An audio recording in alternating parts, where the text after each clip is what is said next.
Blog Talk Radio. Here at ACO Radio, American Communications Online, or any affiliated stations or websites are not responsible for what guest hosts or call-ins may say. All programming is intended for informational and entertainment purposes only. Hello world, this is TJ Morris, and you're listening to ET Radio, or TJ Morris ET Radio, and we like to share our thoughts and awareness of the UFO Association and what we're creating together as co-creators. And on Tuesdays, I like to share with Jan Aldrich, and he's written books and has a website called Project 1947. And last week I missed, but this week it's the last day of the year. We've had holidays, so we're going to see if we can get him and call him as soon as I figure out what his phone number is. And I talked to Janet Carol Lessin of Hawaii. She may be coming on. Let's see, to celebrate the final day. Happy New Year to everybody, at least here in America. We're celebrating today, and tonight the Pelican in Pensacola will drop. I just found out today. I had no knowledge of that, even though in prior military. No, not Jan Harzan. Whoops, sorry, Jan. I hope you didn't get it wrong. Call ended. I need Jan. There's too many Jans in my life. I'm a Jan, too, by the way. Jan Thurmond. Go by Jan. Well, Theresa J Morris now. Jan Aldrich. Why is Jan Aldrich's picture is not loaded on my phone? Let me see if I can. I've got to get his number off my phone to put. It doesn't save it on the studio. Call. Let's get him. Okay. Now I can call him. Call ended. So what is that? 860. Let me try again. And we're going to talk about anything to do with UFOs. Call ended. What is going on here? All right, let me try here. Let's see. He lives in Connecticut. I'll try him online. 860. Let's see.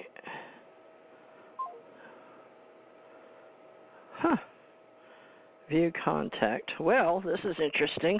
Let me try on the other phone or try to find my book. Verify the phone number. I apologize for getting started slow today. That one's, of course, is out of juice. But I'm trying my best to maintain information in archive purposes on the Internet, and I call my company American Communications Online. And, of course, I don't see my book. Great. And Janet had just called, and she's not here yet either. So my book, well, I'm going to have to unplug this phone to help get this phone number on here. Jan, if you can hear me, can you just call in? Let me see. Contacts, recents. Jan Aldrich. Maybe I can message him. This is so embarrassing. It's the time of the year where my head's just blank. Does anyone else get like that sometimes? In the UFO business, we're doing our best to celebrate the fact that we're carrying on the work that J. Allen Hynek started himself with the Center for UFO Studies, and Jan Aldrich, Barry Greenwood, and many other people that's names we'd like to mention, and we're doing so on this show.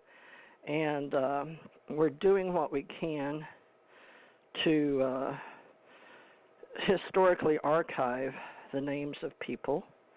Jan Aldrich, call.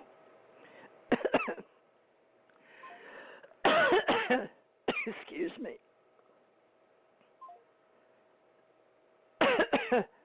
544.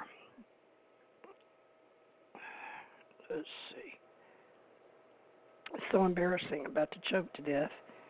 I've got one too many numbers. 69. I don't know which one's right. 54. I'm going to try this.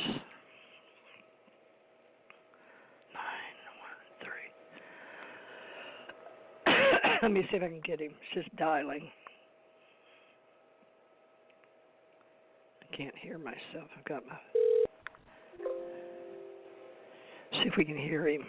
This is the right number. Been known to... This number may not be right.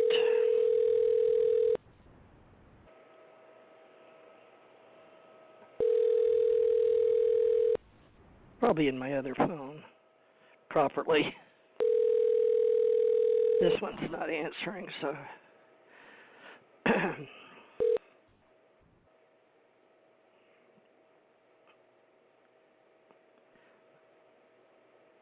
Hello? Jan or Susan Aldrich? Oh, it is Can't Jan. take your call now. At the tone, please record your message. When you have finished recording, simply hang up or press pound for further options. Hi, Jan. I did get your number right, and I apologize for missing you. Skype phone 860 number is the one I called. And it's Tuesday, so maybe you're off today, or I got you late, but I'll try one more time. All right? I know I sent you a message, so maybe you're off until next Tuesday. All right. Well, Happy New Year, and I'll try one more time on the air to get you. All right? All right. And then otherwise, guess we'll talk next Tuesday. All right. Thank you. We left a message. All right. How do we get off of here now? Let's see. I can't hang this up, so I'll try to hang this up. Okay, so I can fix his phone while I'm on here. Edit. Okay, so what I did was I entered over. Let me fix this. Edit. And everybody with me. He's one of our ACO investigators. 54. Okay, let's see if we can fix this number. Take one number. Okay, now it's right. Okay. Save. All right. Well, maybe he's not there today. So he may be gone, but I'll try one more time. Let's see here. Dial. May have to delete today's show. And it's okay because it's 12:31, and maybe he didn't feel like archiving today. I had sent him a message about last week.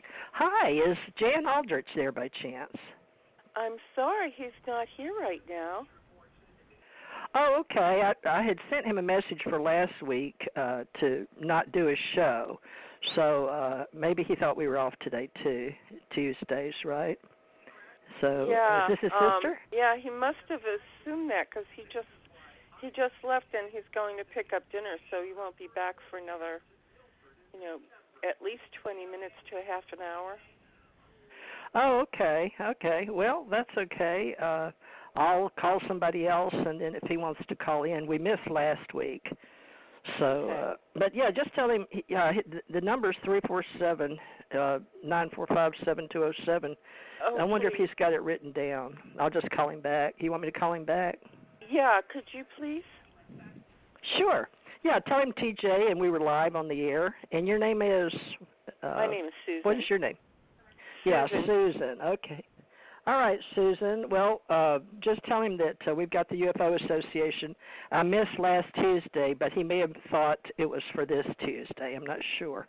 I may have confused him. You know how sometimes you read messages and Facebook right. and don't know which Tuesday it is. All right. Well, tell him we're on air if he wants to call in. Okay. I'll try to call him back on. Okay. Bye-bye. Thank you. Bye-bye. Okay. So we'll call back. Yeah. Okay. Let's see. All right. Well, I'm going to set this. Well, I can't set this down. I've got phones everywhere. All right. Let's see here. Have I got that phone number fixed? Yes. Okay. Well, folks, normally it's just the holidays. It's the end of the year. And, I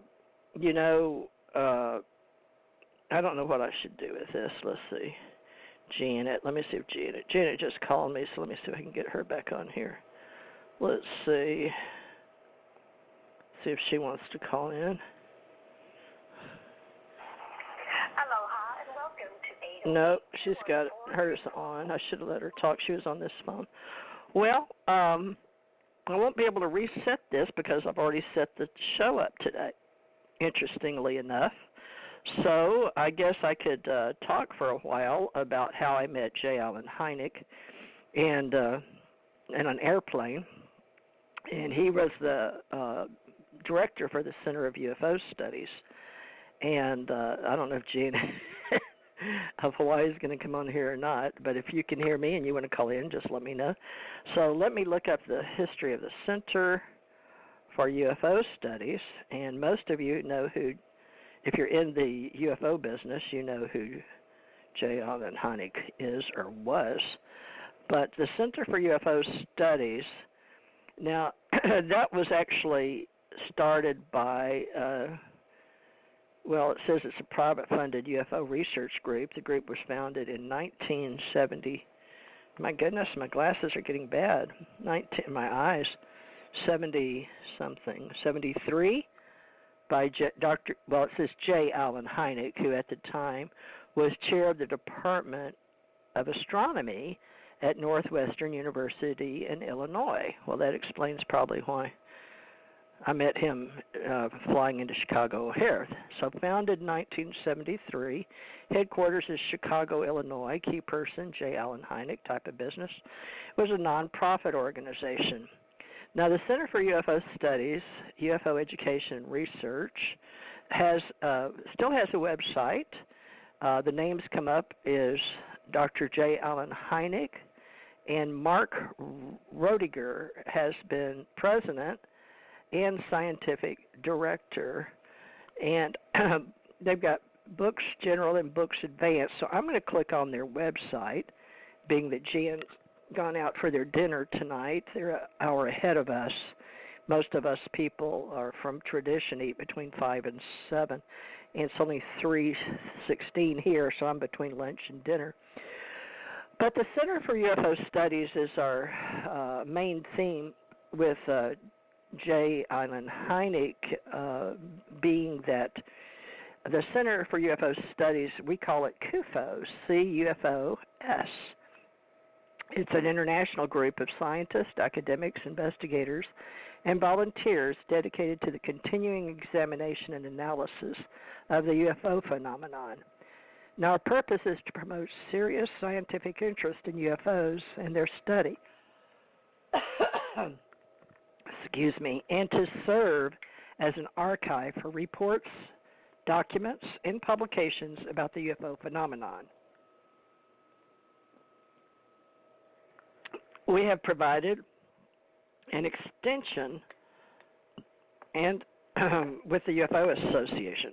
So those of us that do this as volunteers can continue sharing names that have since passed over, including J. Allen Hynek, who had set up extensive sets of resources on this site and to help learn about the UFO phenomenon from the beginning of when we started collecting, but also for beginners that are truth seekers and those seeking more in-depth information. Now, if you'd still like to become involved, we're going to do our best to help keep up the CUFOS.org. CUFOS does not have members, but you can become involved in our work. So we encourage you to become involved in CUFOS activities, which can include archival work, assistance with our UFO CAT database, historical case research, current research, and both the physical and social sciences on various types of UFO reports, our statistical analysis of sighting data. And to volunteer your assistant, you can contact us at the info center at CUFOS.org, and that is CUFOS.org. For more information about the Center for UFO Studies, you can find on these pages. And we have P.O. Box 31335, Chicago, Illinois, 60631. And you can contact through 773-271-3611.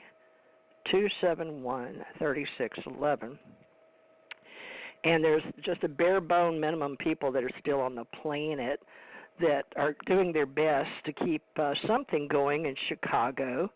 And if you'd like to donate, I'm going to hit the donate button. It says the Center for UFO Studies welcomes cash donations to further our mission statement. Direct cash donations or purchases of CUFOS materials over the purchase value may entitle the donation to be used as a charitable deduction with your federal taxes. So the deductible portion of a non-cash charitable gift is the difference of a gift among minus the fair market value or the cost of any goods and services the donor received in exchange for the gift. However, to use the donation, the donor must itemize their tax return. So you must file Form 8283, and the amount of your deduction for all non-cash gifts is more than $500.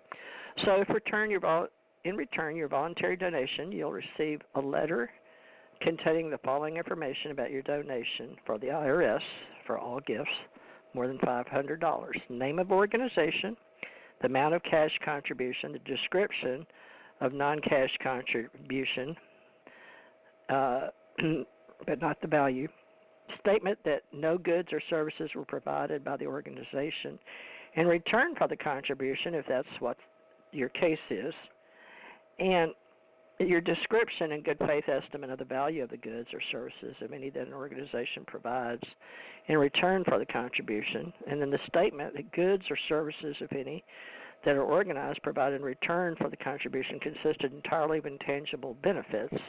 All or part of your gift may be tax deductible as a charitable contribution. And it says you should really check with your tax advisor.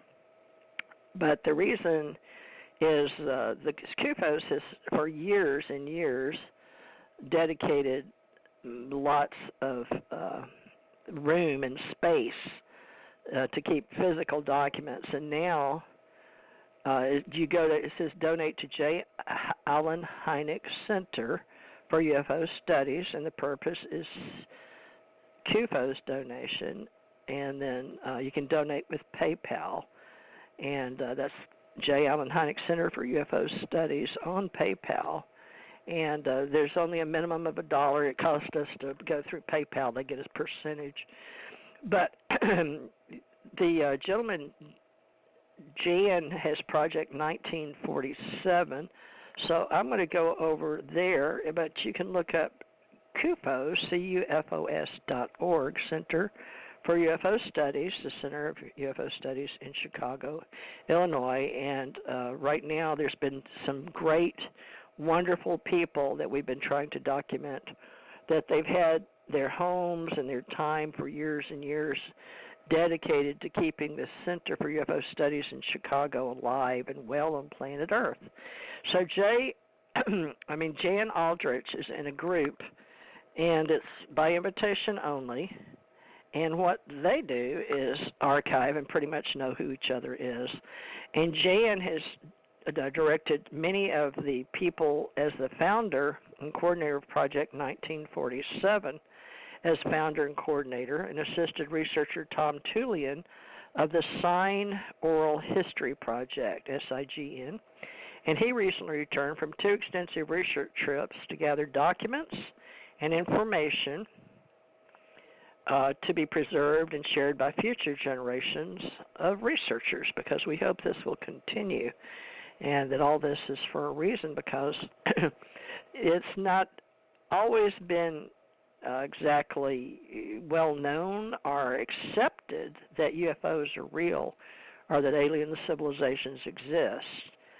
So this researchers and historians that now work together, a lot of them know each other and a lot of them don't, because we're now, thanks to the internet, we're growing ufology.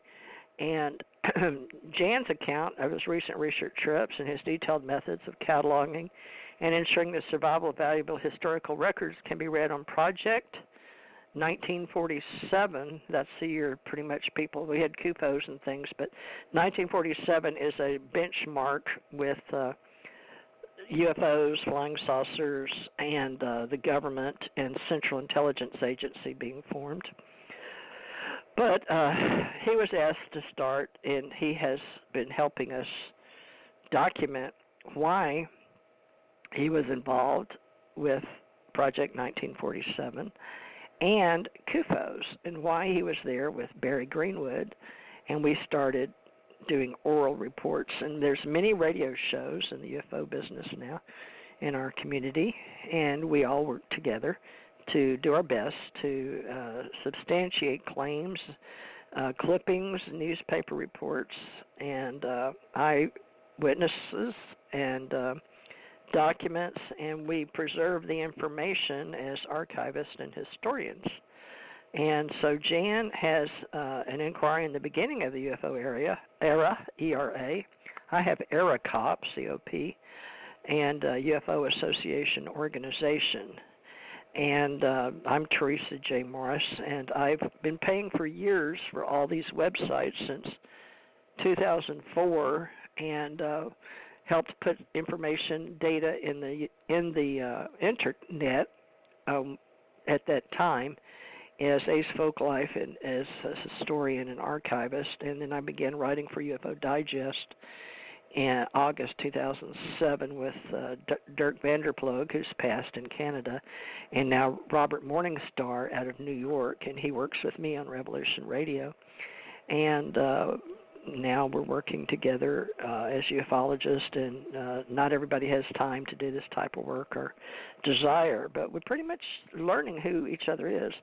Now, there was the Foo Fighters, and Andy Roberts examined the history of the Foo Fighter phenomenon, and we have World War II document research, and then Joe Chamberlain's American Legion magazine article, The Foo Fighter Mystery, published in December 45. That was an extensive article about Foo Fighters. And then we go on to Joe Thompson and the Foo Fighters. And there was a mission over the Rhine Valley in 1944. USA Air Force pilot Joe Thompson experienced a Foo Fighter. And there was an article in 1966 where he recalls his sighting.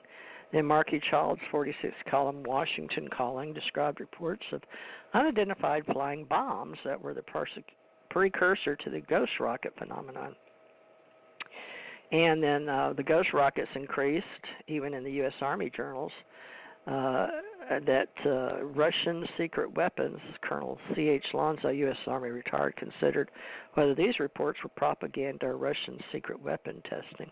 Now, Robert Wood of Aviation News ponders reports of sightings and censorships about the 1946 ghost rocket wave in his editorial, Russian Hail, H-A-I-L. Now, we have articles from Brazilian researcher Dr. Olavo T. Fontes, and he is exploring the research why the Air Force is just as puzzled as we are about the saucers. So during the last 3 weeks of October 1954 in Brazil, they experienced unprecedented waves of flying saucer sightings, culminating into 2 UFOs being seen by over 100 witnesses over Gravataí Air Force Base. Dr. Fontes detailed the events of the encounters and reports, eyewitness accounts, in his article, The Brazilian Flying Saucer Review. So after those UFO sightings over the Gravataí, I don't know how you say that proper, Gravataí Air Force Base, which was witnessed by many military and service personnel, the Brazilian Air Force Base, FAB, held a press conference announcing that the flying saucers are real. So a review of the 1966 Brazilian UFO flap and the report from Brazil took place, and collection of historical important magazine articles began from 45 on. The American Legion magazine, December 45, about the Foo Fighters. Saturday Evening Post, April 30, 49, What You Can Believe About Flying Saucers. Saturday Evening Post 49, What You Can Believe, it's part 2. True Magazine, 1950, Flying Saucers Are Real. And let's see, the Flying Saucers Factor Fiction, Flying Magazine, July 5th, 1950. All that's before I was born. And then Flight 117 and the Flying Saucer, August 1950. Cosmopolitan Magazine, January 1951. The Disgraceful Flying Saucer Hoax. Boy, were they covering it. Now, in Flying Magazine 51, there's Airline Captain Reports Another Saucer Mystery. August, September of Fate Magazine, The Strange Mystery of the Foo Fighters. Life Magazine, April 52. Now, I'm born 12/26/51. So my life starts right after the Fate Magazine. So my life starts somewhere, call it Fate, if you will, and Theresa J Morris. And then there's plenty of Fate magazines, FATE, if you're interested in looking at those, and Fate and True magazine, and it just goes on and on forward from there, and we can go to the main page for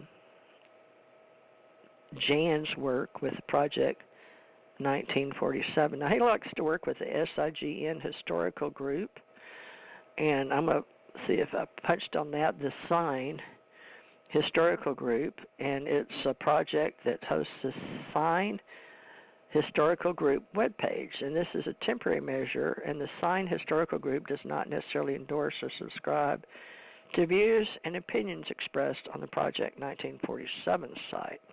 But I'm going to read you their statement of purpose. Okay.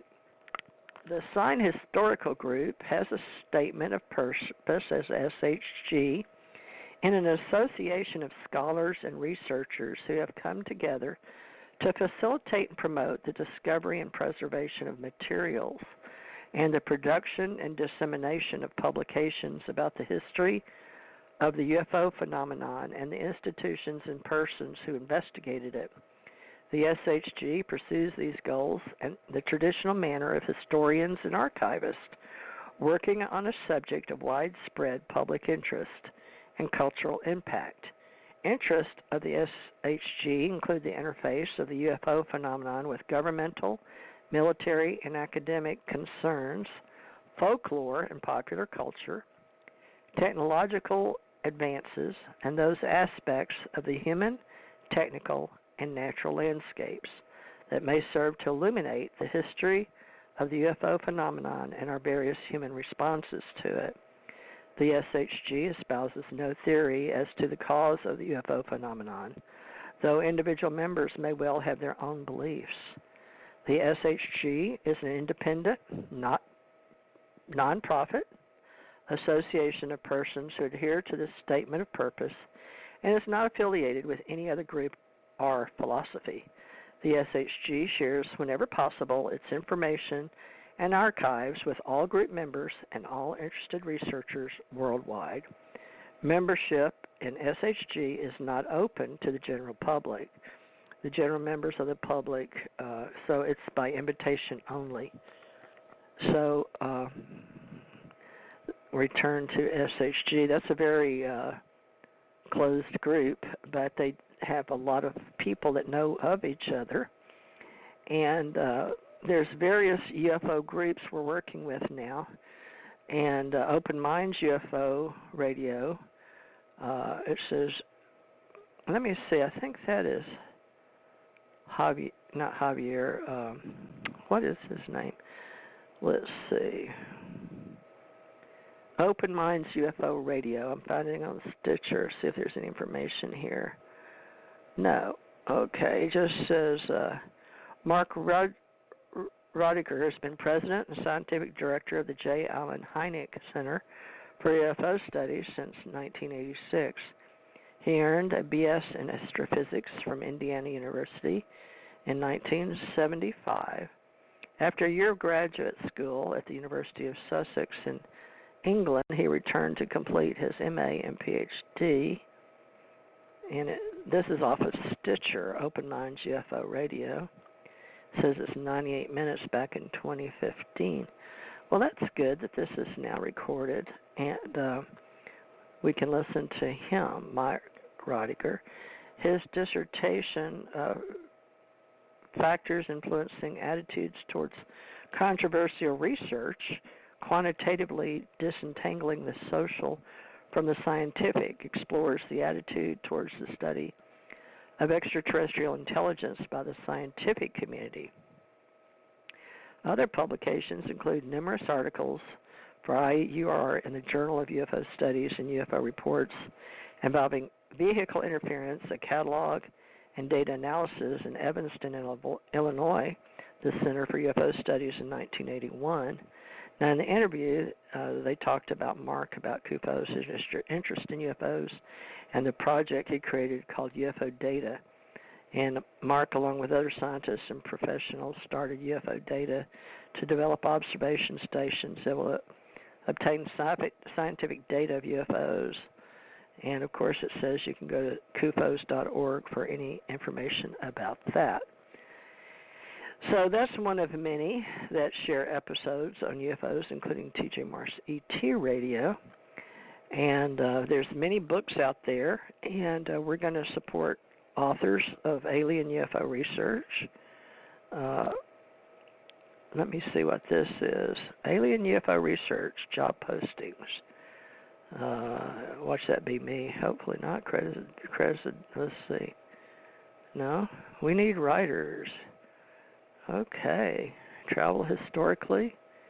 Isn't that interesting? Job postings, full-time, part-time, alien UFO research, full-time, part-time, credential tax expert, nerdy hire. I thought that was interesting, that they use those words where I live. Now, the Center for UFO Study, it says, meet Jan Hynek, the astronomer who first classified UFOs. We have a history channel. And Jan has referred to that lately.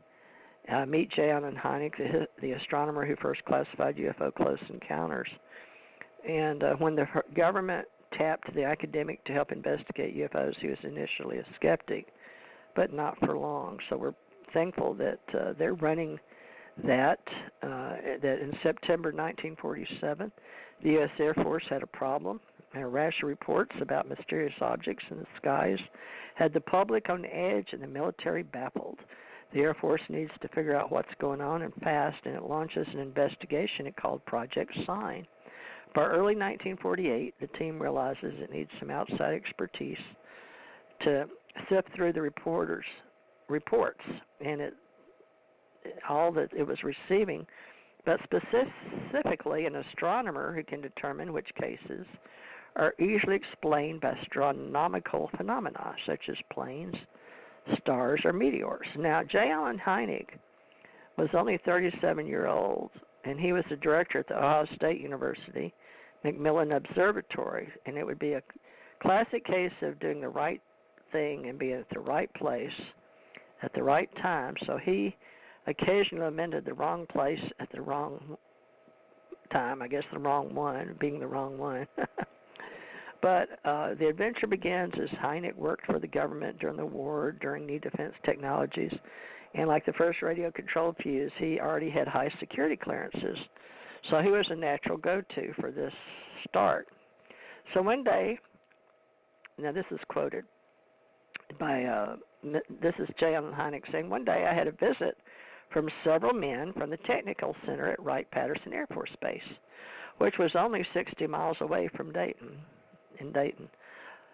He wrote, with some obvious embarrassment, the men eventually brought up the subject of, in quotes, flying saucers and asked me if I would care to serve as consultant to the Air Force on the matter. The job didn't seem as though it would take too much time, so he agreed. So little did Hynek realize he was about to begin a lifetime odyssey that would make him one of the most famous, at times controversial scientist of the 20th century. Now, he could have guessed how much his own thinking about the UFOs would change over the period as he persisted in bringing rigorous scientific inquiry to the subject. So he had no idea, really, that he would change. In quotes, he recalls, I had scarcely heard of UFOs in 1948, and like every other scientist I knew, assumed that they were nonsense. So Project Sign ran for a year, and which the team reviewed 237 cases in Hynek's final report. He noted that about 32% of the incidents could be attributed to astronomical phenomena, while 35% had other explanations such as balloons, rockets, flares, birds. And of the remaining 33%, 13% didn't even have enough yield explanations. So the last 20% provided investigators with some evidence but still couldn't be explained. So the Air Force was loath to use the term unidentified flying object, in quotes, so the mysterious 20% were simply classified as unidentified. So in February 1949, Project Sign was succeeded by Project Grudge, Grudge. The first project was SIGN. So while Sign offered at least a pretense of scientific objectivity, Grudge seems to have been dismissive from the start, just as his angry-sounded name suggests. Hynek, who played no role in Project Grudge, said it took as its premise that UFOs simply could not be. Perhaps not surprisingly, its report issued at the end of 49 concluded that the phenomena posed no danger to the United States, having resulted from mass hysteria, deliberate hoaxes, mental illness, or conventional objects that the witness had misinterpreted and was otherworldly. It also suggested that subject wasn't worth study. So, Project Blue Book was born. Now, whether we believe this or not, what J. Allen Hynek is doing, or Jan Aldrich for J. Allen Hynek and the CUFOS, is trying to set the record straight with whatever historical evidence can be proven in hindsight with 2020 with what we can find. And he said that most of what's being done now that's been on UFO Channel, History Days, is pretty accurate. But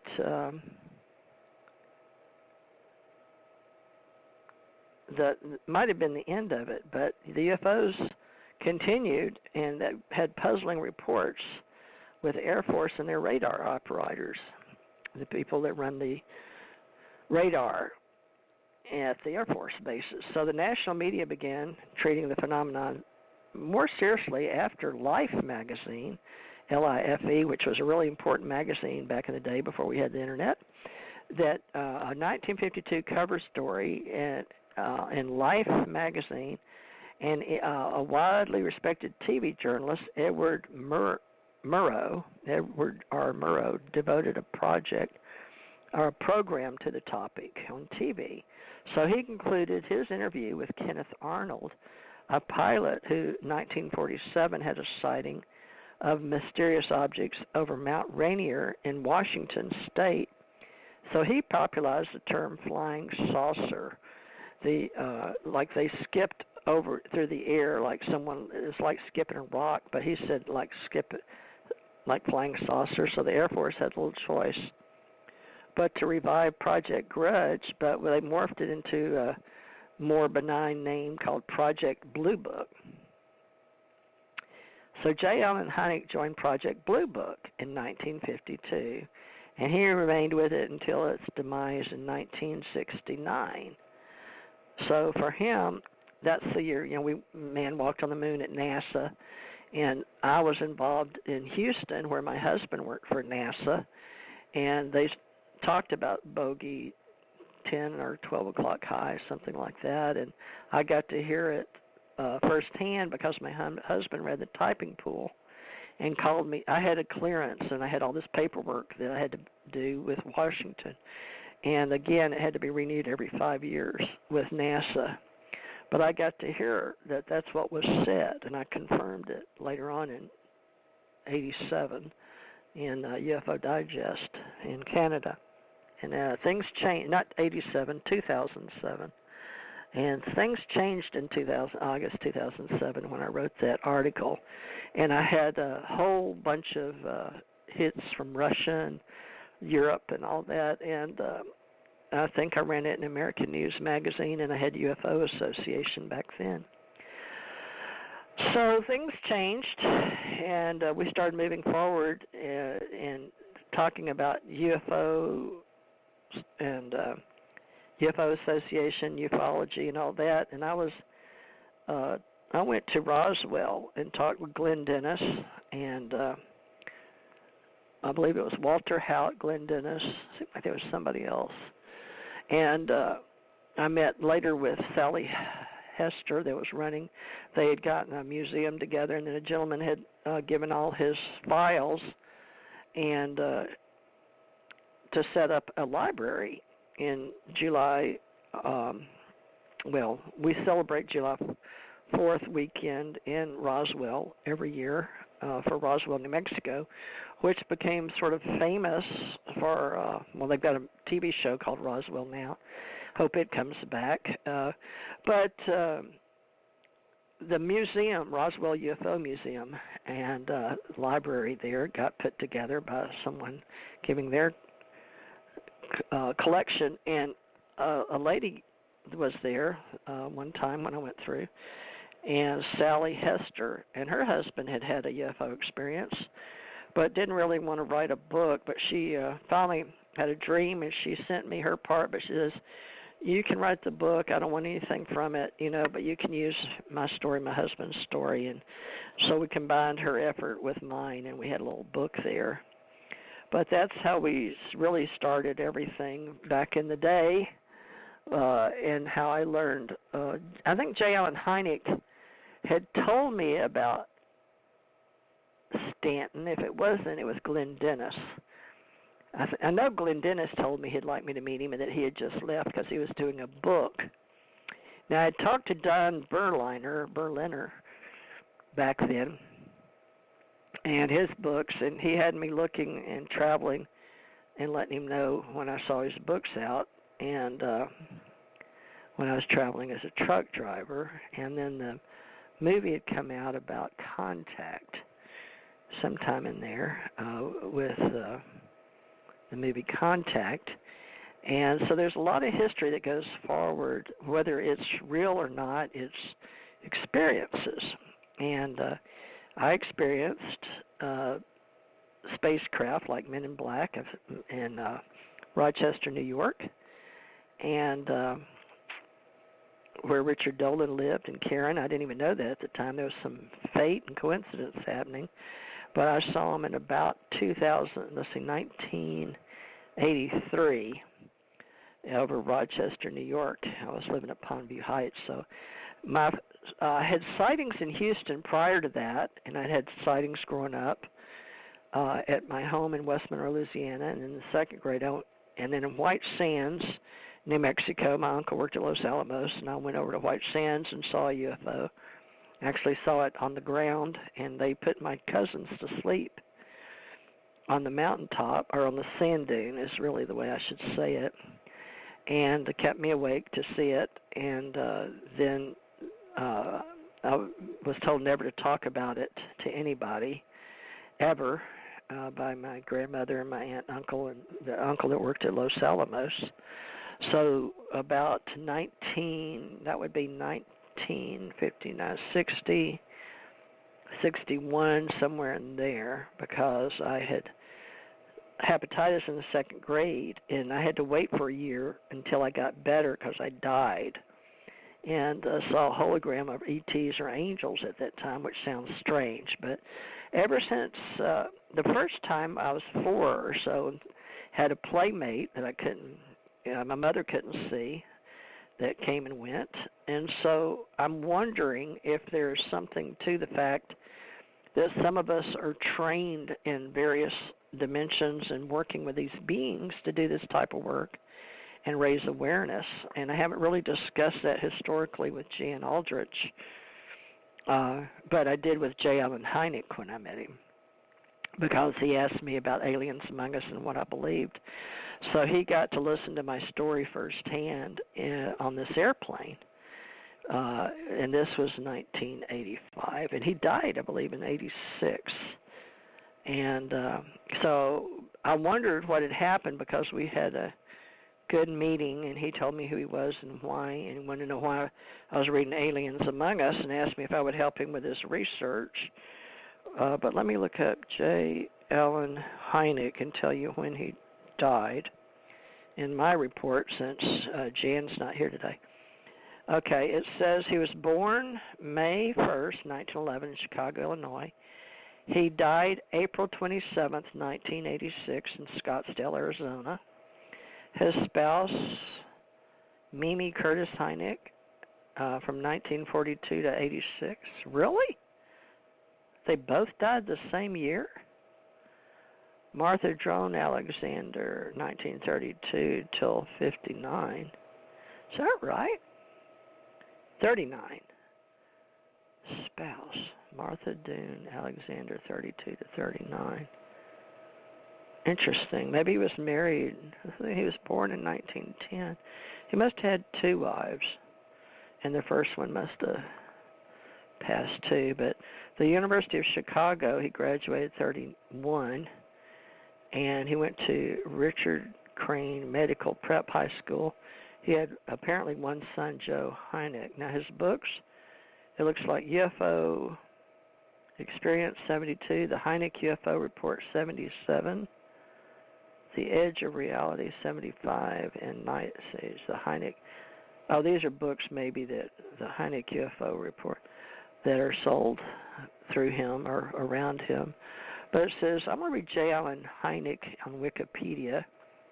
Of course, they want money, and I usually give money. I've already done the donation.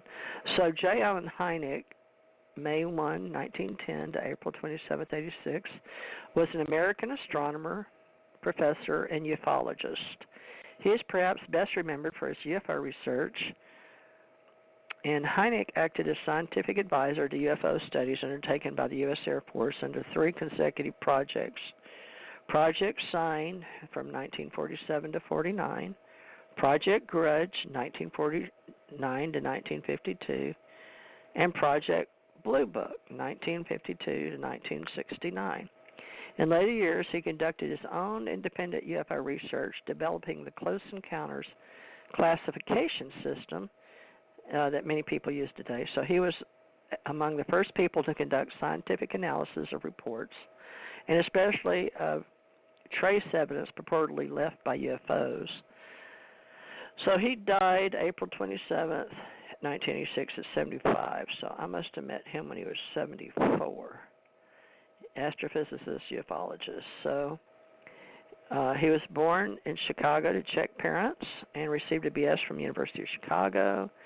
And 35, his PhD in astrophysics at Yerkes Observatory.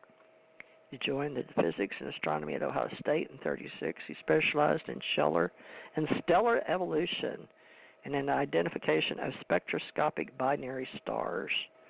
Now, his career during World War I, or is that II? My eye is II. Hynek was a civilian scientist at the Johns Hopkins Applied Physics Laboratory, where he helped to develop the United States Navy radio proximity fuse.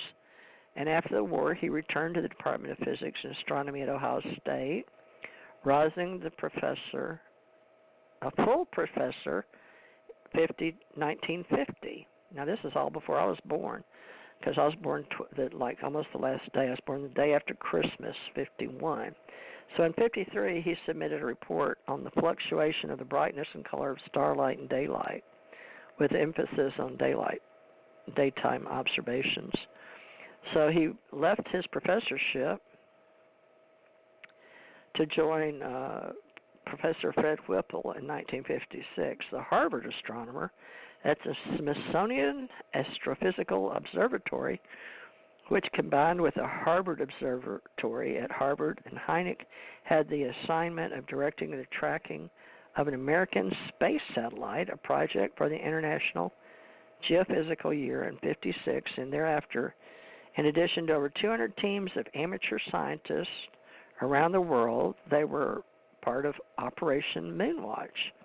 There were also 12 photographic Baker-Nunn stations, and a specific camera was devised for the task, and a prototype was built and tested and then stripped apart again October 4th, 1957, when the Soviet Union launched its satellite Sputnik. Now, I remember that coming over because we stood out in Monroe, Louisiana, and watched it, so I know we stood in the street. So after completing his work on the satellite program, Hynek was back to teaching and taking the position of professor and chairman of astronomy department at Northwest University.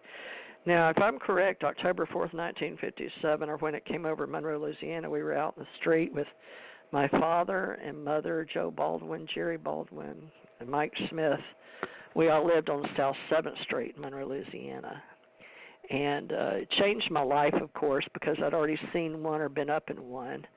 And so I felt like I had some authority in my mind as an observer of seeing Sputnik. And it gave me an open awareness of why and what we did with these beings that came in UFOs. And I just assumed it was all the same, it was overhead. So I had a opinion already as a child, which is interesting, I think, because so many children do now. We put that in our stories that we weren't allowed to talk about in the 50s, 60s, 70s, 80s, 90s. And it wasn't until the 2000s and then books coming out. I met him, Aliens Among Us, and then Shirley MacLaine was left, but the giggle factor began out on a limb with Shirley MacLaine and Whitley Strieber and his wife Ann. But I used to talk to Ann on Facebook, and Whitley had some eye surgery she was real worried about. I remember all of that.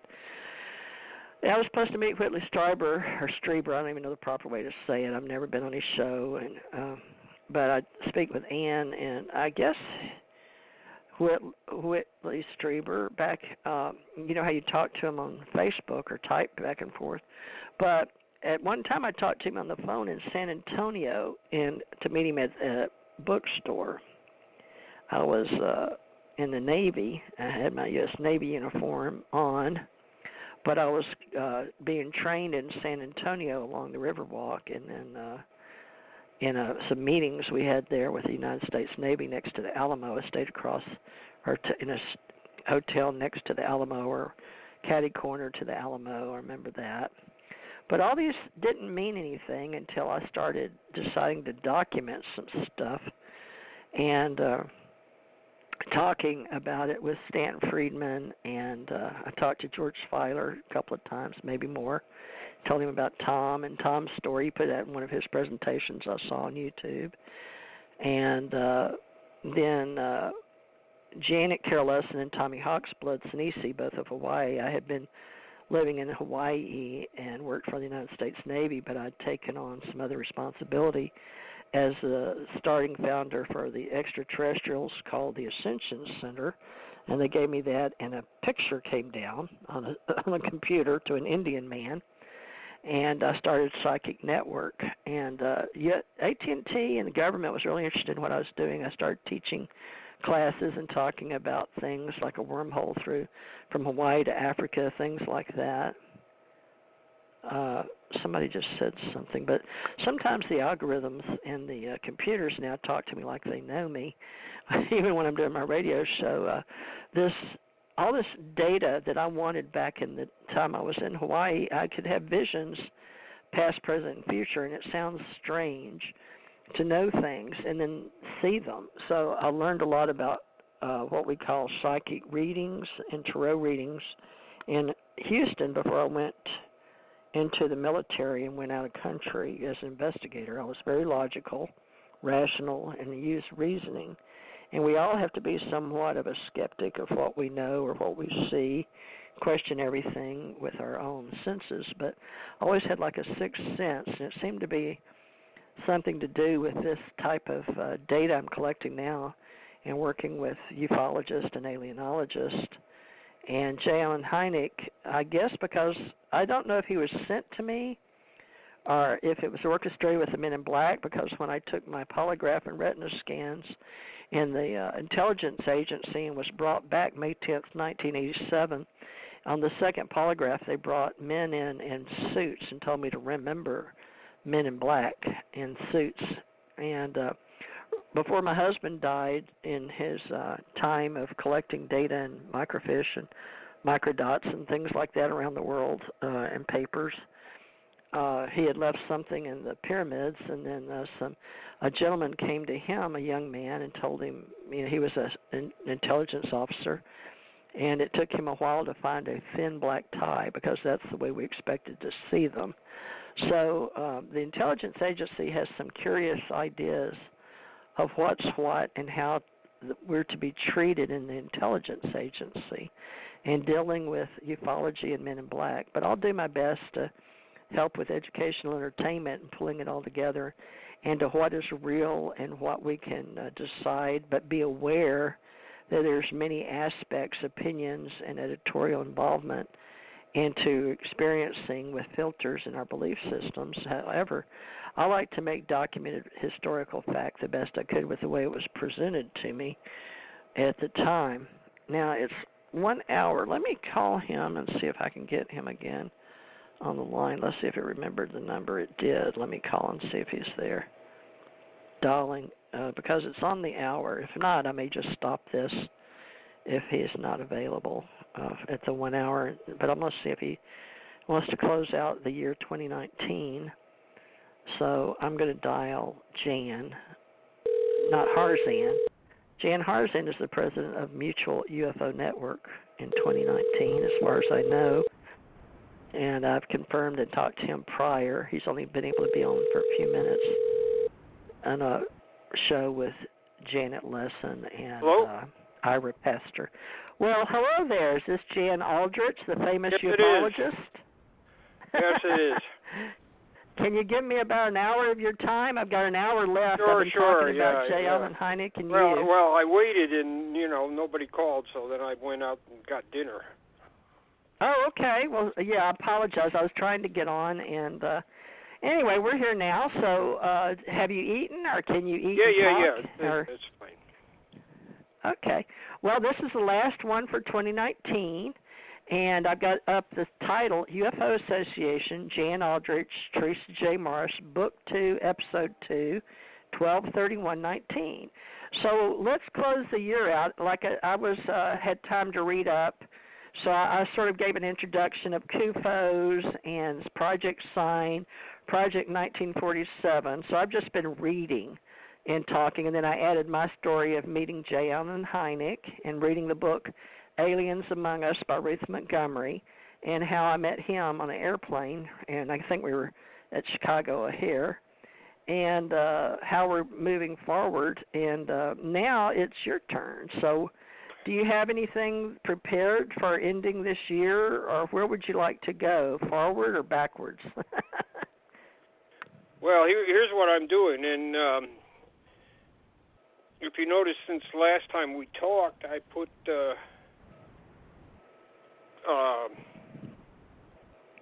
some items on not the website, but the Facebook page.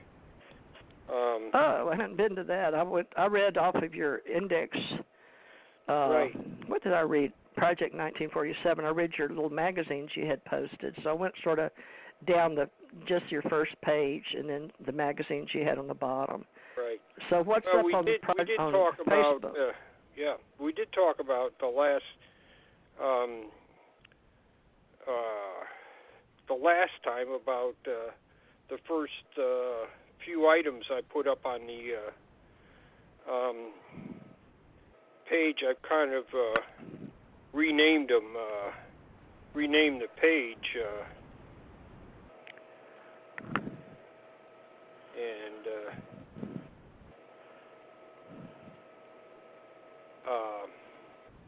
so now I've got it as, if I can get to it, of course, everything freezes when you want it to do something.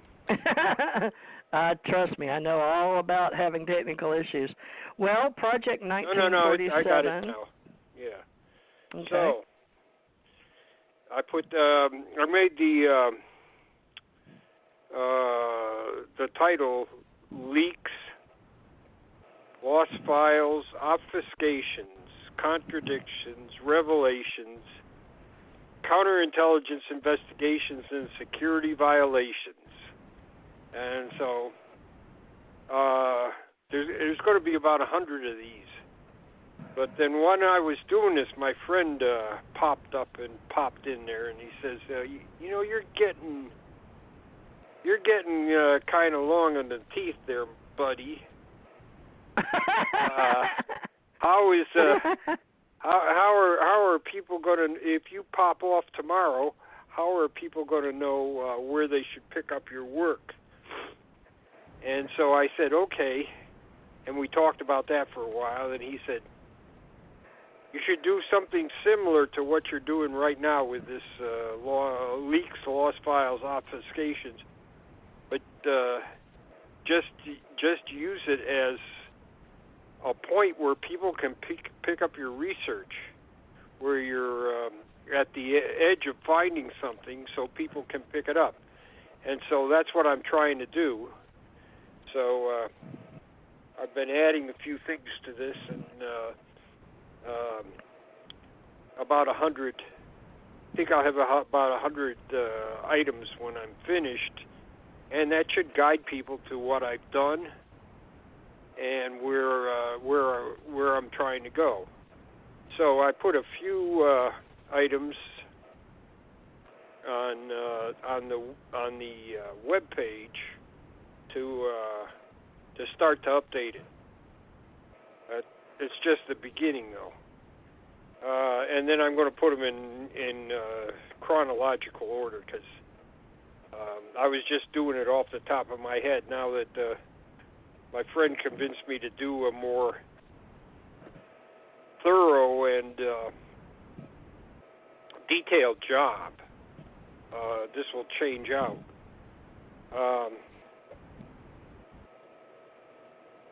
Some of the things I talked about were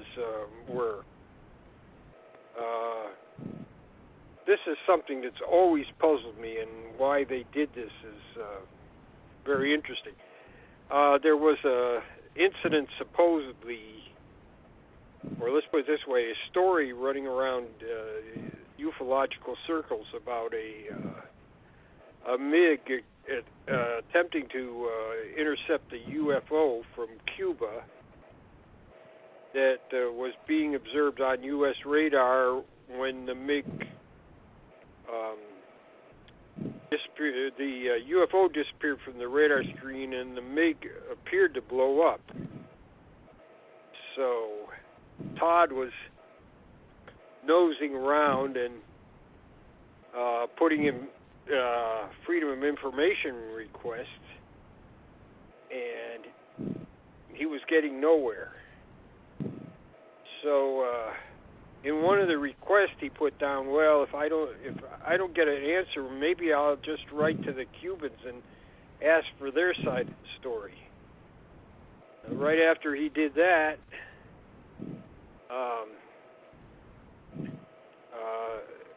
two FBI agents showed up at his door.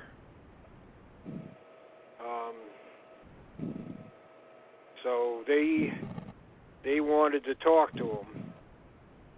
And they wanted them. Huh? Who is this we're talking about? Robert Todd. Thank you. He's one of the all-time greats as far as FOIA information goes. He's uncovered so much material, and I have about a third of his material here at my house with me. So that's wow. Now this was covered in Larry Fawcett and Barry Greenwood's book, The UFO Cover-Up, or also it was called Clear Intent. It was issued twice in two different titles. The first was The UFO Cover-Up, and the second was Clear Intent. So these two FBI agents show up at his door, and they want to talk to him. What year was that? 86, I believe. Oh, wow. So it's the year J. Allen Hynek passed in April. Yeah. 86. So he talked to him. They wanted all the material he had, and they were trying to warn him off the incident. Really? And they warned him about espionage. Now, they just talked about espionage. And as such, they warned him that the penalty for such could be up to execution. They were trying to scare him. Well, he was scared, but not for his life. He was scared that he might be tied up in court forever.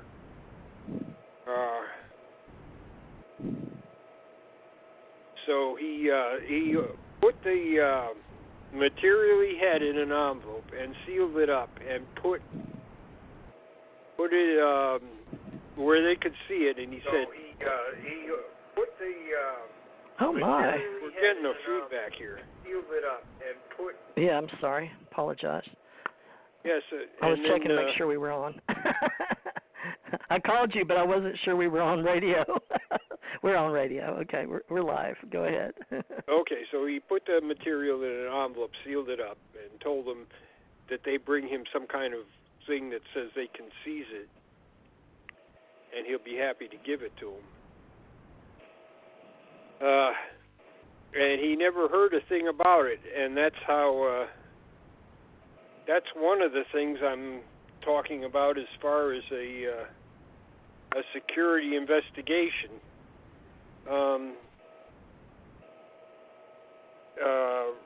Robert Todd was known as being very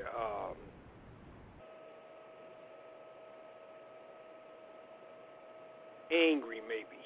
Maybe that's what he supposedly was discourteous and everything. Like I say, I have all his. I have all a third of his records. Barry Greenwood's got probably the other 2/3, and there's others. There may be things he had at other people's in other people's collection that neither of us have. Charles Huffer, he did a lot of work for Charles Huffer.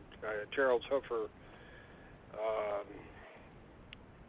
financed some of his work, but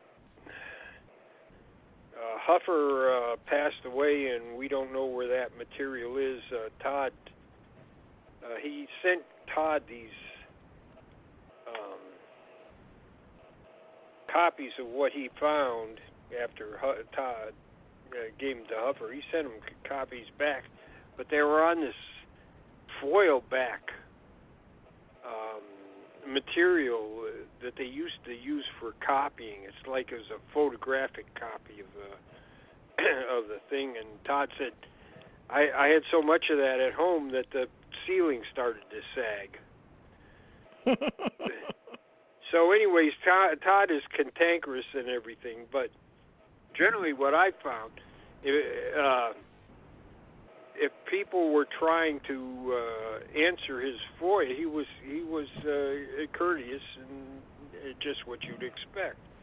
But when they started lying to him, that's when he started to get a little nasty to him. One guy said he wrote to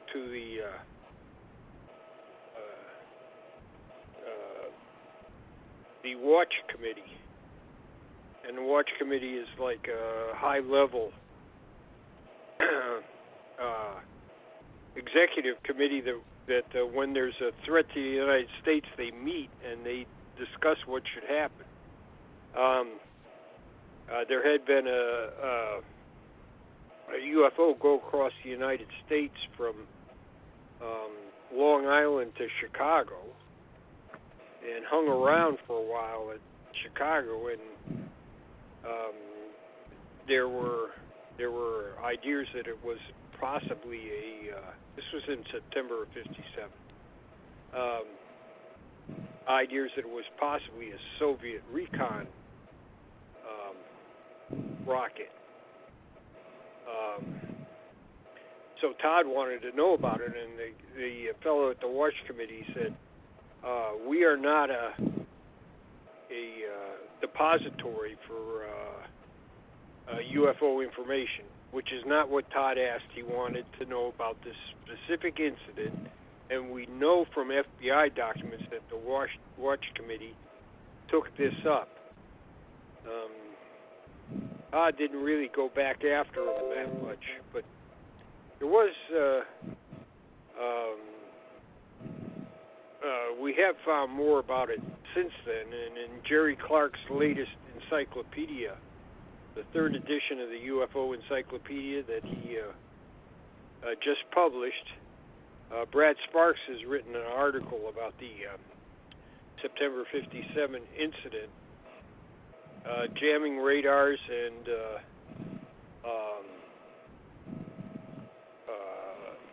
EM effects are involved in this case. And,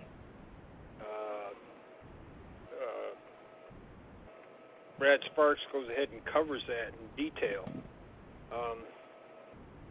In any case, what Todd did as soon as the FBI agents left, he wrote up a FOIA and had his mother sign it. And he wanted all the information from the investigation of Robert Todd. Wow. And he got several other people in the ufological field to do the same.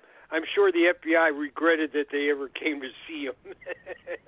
Oh, got him busy, huh? Yeah. Worked him. We never did find out much more about the Cuban incident. I mean, people have speculated on what happened, but that's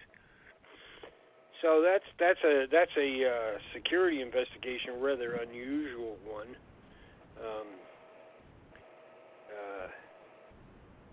Another one that's probably true. It probably was a security breach. Well, I think people can read about the supposed Northern Tier incident, where helicopter-like objects were seen to hover over nuclear installations along the northern U.S. border. And apparently how that came to light was during the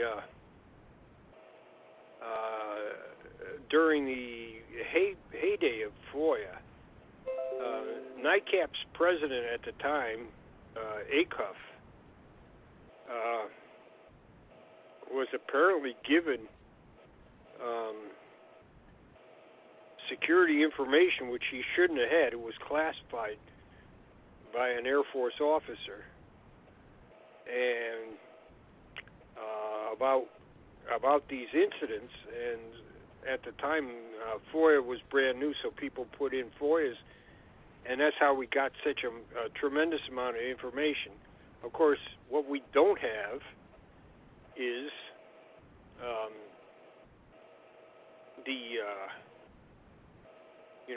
what analysis of all these cases were.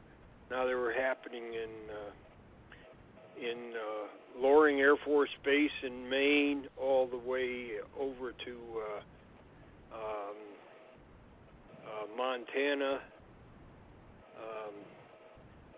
and so and these things were being recorded at the National Military Command Center at the Pentagon. So these weren't trivial cases. In one case, they did send up interceptors. More than one case, several cases, they sent up interceptors. It wasn't necessarily just in the northern area. In Charleston, South Carolina,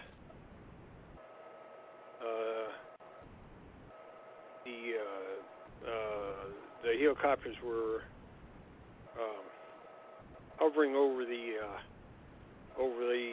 nuclear facility there, the Navy's nuclear facility, their storage area, and the Navy had called the Air Force and said, "Can you tell us what's going on? Are these your helicopters?" and the man at the one of the NCOs at the base there called around to all the facilities in the area and all the FAA towers and everything. And no, nobody had any helicopters in the area. Nobody was supposed to be in the area. The Navy just the next day issued a statement that the incident is under investigation. They issued it on television, and nothing's ever been heard about it since. In fact, the people that were trying to identify the helicopters, and they were not just making calls in the immediate area. They were calling all around to try to tell where these things came from, and they didn't appear to be. They appeared to be hovering over the nuclear installation, shining searchlights into it. So it's a serious incident. No Navy follow-up investigation was ever revealed. There's nothing. It went dark. Also, Shreveport, Louisiana, Bossier Air Force Base. Similar things happened. Nothing ever. No explanations. No further investigations came to light. It's interesting that a lot of nuclear facilities sometimes interact with UFOs like this. Now, Loring Air Force Base has been it's shut down now, but had a long history of UFO incidents going back into the 60s, 50s. Police on the ground, regular police, and security police inside the base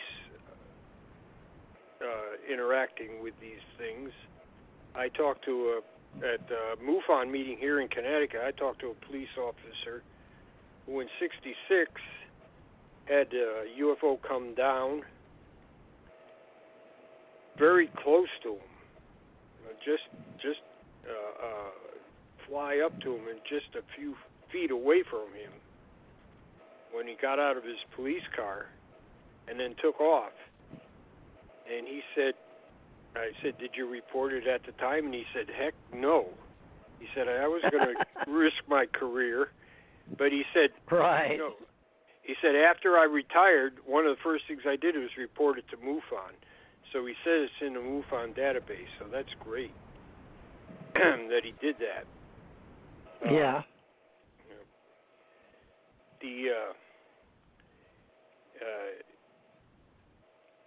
Of course. Do you want us to put MUFON in here since we support? Well, mostly this is about CUFOS and J.O. and Hynek, and you going over there with Barry, and then me meeting him in '85. Yeah. Well, I know that, MUFON was one of the supporters originally of Project 47, so sure, why so not? We have to include that. MUFON, UFO and CUFOS all supported it. All right. Well, is Jan Harzan? I'm pretty sure it's Jan. I was Jan Thurmond, and you're Jan Aldrich and Jan Harzan. I should put that. But is Jan Harzan still the president of MUFON? As far as I know. Or director? Yeah, as far as I know, he's the director. Jan Harzan. Okay. And so if you look CUFOS. Who's the director now of CUFOS? Mark Roediger. Dr. Mark Roediger. Okay. I talked about him on this show. You know how to spell his name? It's not easy, is it? No. R-O-D. Rodiger, R-O-D. G-H. I just had it up. Yeah. Dr. Mark. G-H-E-R. I think that's it. That may be Rodiger. CUFOS. Well, I know that, let's see, R-O-D-H-E-R.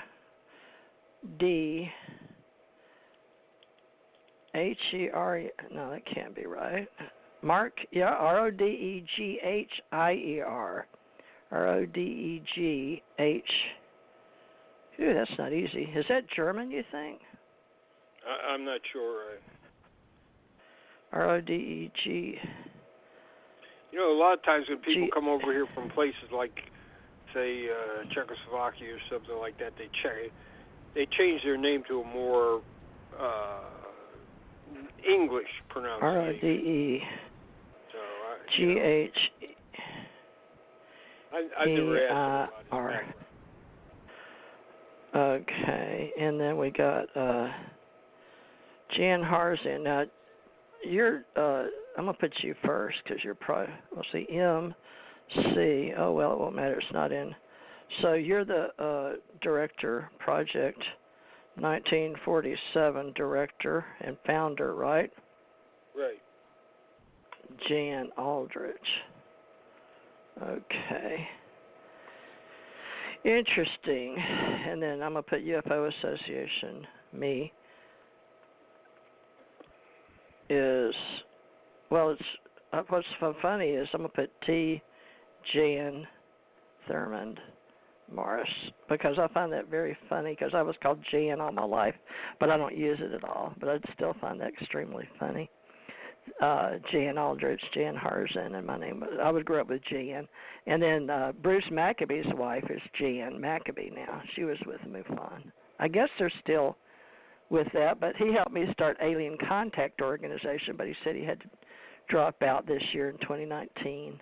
But he did start doing some television, you know, but he's done he's done several shows here on TJ Morris ET Radio for years.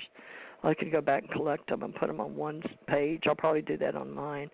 Now, I've got to pull all this together for us for UFO Association. I've still got UFOassociation.org, and I've just got to pull it up. It's all owned and paid for and has been for years, but I've taken everything down because I want to restructure it, like you said, for 2020, but you're putting it in Facebook.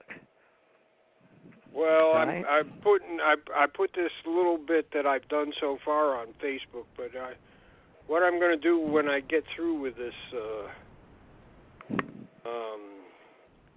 is I'm going to send it to researchers that are working the same kind of parallel tracks that I am. So, like I said, if I should pass away, they know what I've been working on. Right. Well, Project 1947. And I'll put it on Project 1947. Okay, so now I've got one here. There will be a thing that says leaks, lost files, et cetera, on Project 47 eventually. I hope to have it done in 10 days. Wow. So is that just getting the files organized or folders or what well, part it's getting in 10 days? This diagram about what I'm doing or what I've done, because a lot of people have. I have documents that go through a lot of UFO history that people don't have. And so instead of actually looking for documents, over the years they've said, well, this is how this happened. And in a lot of cases, I can tell you how it happened because I have the documents. I just got called from a fellow in Canada he's doing his own book about UFO history, and we had a long discussion about the estimate of the situation. And he told me at the end, he said, He said, I like talking to you because you got all the sources. And I said, well, I said, we don't even have we don't have the document. We don't have half the sources. I said, well, he says, yeah, but a lot of these books just discuss it, and they never give where they got their information from. And he says, you've put down all the documents that you traced down. And I said, yeah, the problem is we still don't have the document. We don't know where it is. We've got some ideas where it might be, but it's not that easy. So, but he said, it's good to have the sources. Anyways, he wasn't even convinced that it existed. But after I sent him what I had, he said, well, I think it did exist. I think you're right. It did exist, and you have enough evidence that it did, and you're on the way to getting more evidence. So one of my prime things that I'm looking for is when Project Sign was in operation, and they're the ones that produced the estimate, or they had to send in a quarterly report. The quarterly report for November that was sent in November 30th, 1948, apparently quoted a lot of the estimate of the situation. When I tried to get it out of the archives, they essentially told me they weren't going to look for it. It was too much trouble. What they said is everything about UFOs is in Project Blue Book documents, which is not, of course, not true. So I guess I'm going to have to go down there personally and look for it myself. One of the things that complicates the factor is when they apparently destroyed the evidence, they destroyed the Project Sign quarterly report for November 30th, 1948. And they told that to Project Sign. They said, "Hey, we destroyed this by accident. Could you send us another copy?"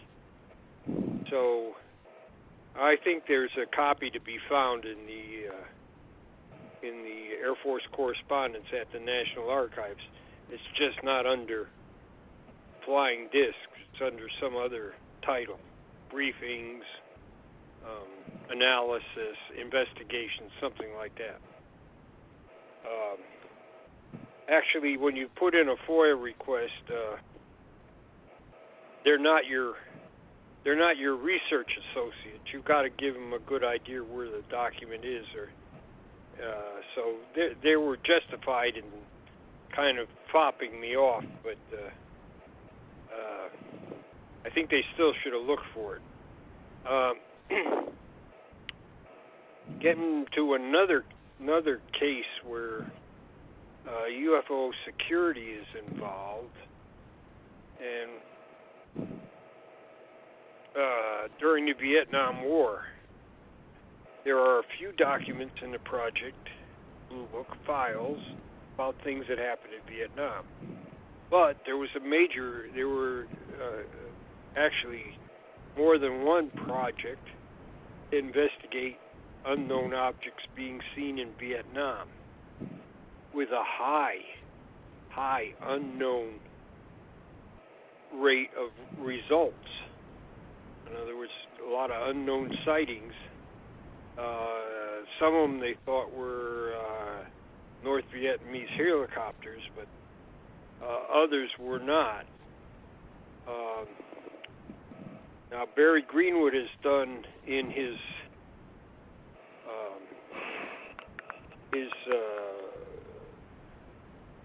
UFO historical review, which is on the Barry Greenwood archives, number 14 and number 15.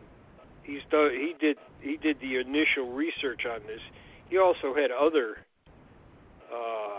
Vietnam incidents recorded in various military logs, like the 4th Division had a number of UFO sightings in Vietnam. None of these ever made it to Blue Book. And this is when the Colorado investigation was going on, and none of them made it to Colorado either. So it was like a hidden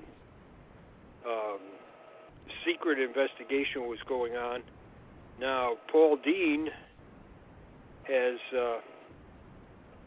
done further research, and he produced an article in Jerry Clark's latest edition, the third edition of the UFO Encyclopedia, on what he's found. So we're starting to find things about these. This is like a secret UFO investigation that it was revealed in '72 by the Chief of Staff of the Air Force,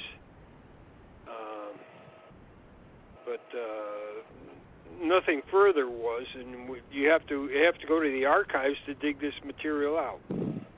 Like I said, the material was never considered by Colorado, nor were these cases in Project Blue Book. It's another one of these things where lost files and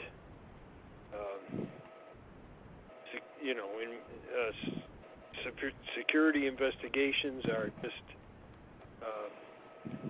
beyond our understanding at the time. If Keogh had known about these, what he would have done with NICAP, I imagine it would have been quite revealing.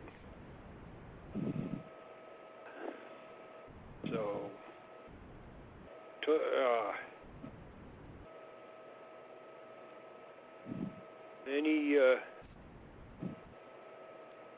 there are a lot of documents floating around in various other files within government material, which is available to the public. The problem is to go and get it.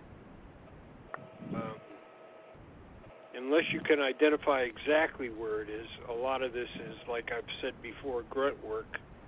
You've got to sign files out and turn page over page until you find them. That's why I want to put this material in some kind of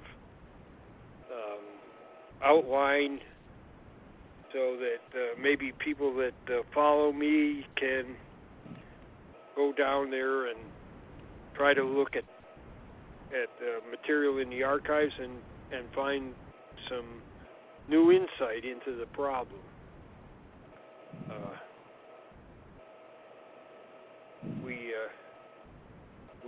We have the 4th Air Force files, which is a very interesting thing, but it's at the beginning of UFO history, not towards the end, which is obviously the latest stuff is more interesting and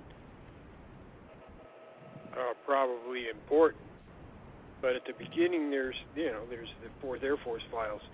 Now, what does that say right away? If 4th Air Force kept files on UFOs, how about the other numbered Air Forces, like 8th Air Force, 15th Air Force, 1st? What about these organizations?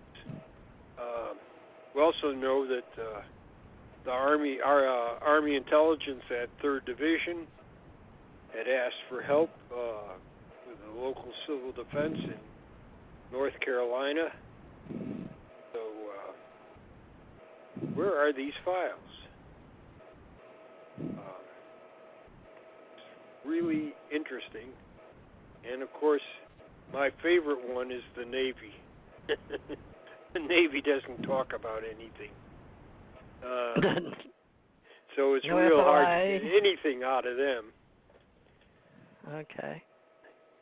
And, of course, AAITP, every time you ask the government spokesman about it, you get a different answer. So this is the way that the government operates. It's hard to trust anything they say, or as Barry Greenwood said, you can't trust anything the government says about UFOs. tomorrow will be something different.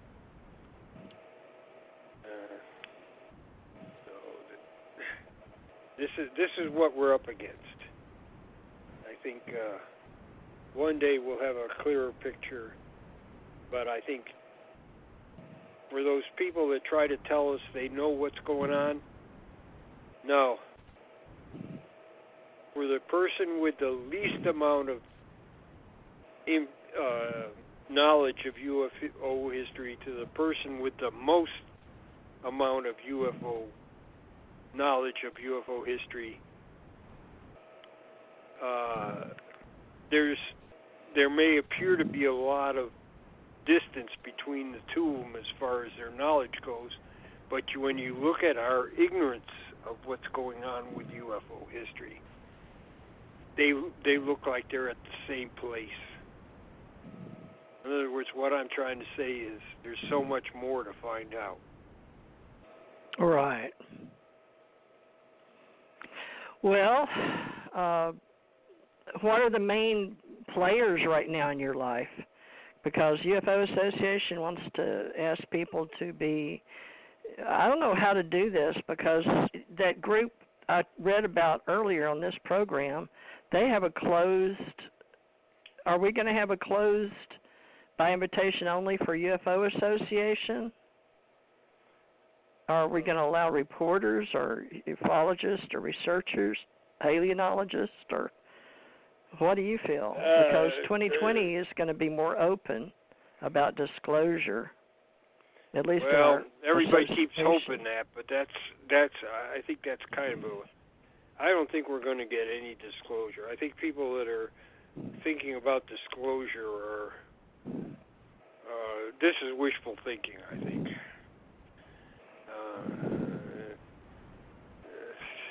You have to go out and find it yourself. You have to start kicking stuff out of the way to get to it. I feel a lot of these people are just I think there's two people with disclosure. Some of them are, I'm going to hold my breath until I turn purple if you don't tell me what's going on. Well, you're not going to get anything like that because the government is not going to tell you anything. And the others are, well, we'll just wait and things come along and there's more and more all the time. Yeah, and then it's mucked up. Like I said, the government can't say from one day to another the same thing about, either AAITP was about UFO investigation, and no, there was never any UFO investigation. And if you want to, the spokesmen are constantly weasel wording what they say to you. Alonzo said that the cases that came to AAITP were already investigated and vetted. So then the statement that the government spokesman said may be true. Yeah, AAITP didn't investigate them. They analyzed them. That may be true because of weasel wording. So the best thing is weasel warning. Is that what you wording? Said? Wording. Oh, okay. Weasel wording. Weasel wording. What they do all the time. It's not. Yeah, you're not quite telling the truth, but you're not quite lying either. So wow. I believe that's the situation we have. We have to continue on talking to former government people, looking for government documents, and like I said, things leak out, and I think we talked plenty about that.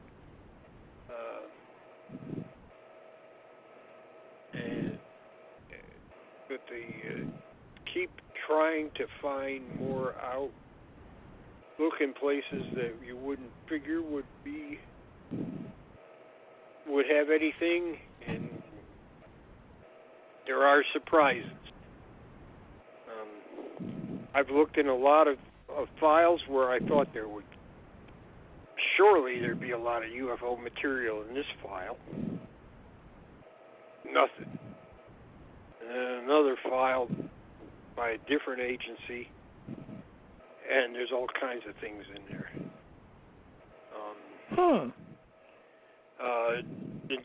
On the ghost rockets, the biggest group of documents I found were in General LeMay's personal files. Files that he kept when he left the Air Force, and he had General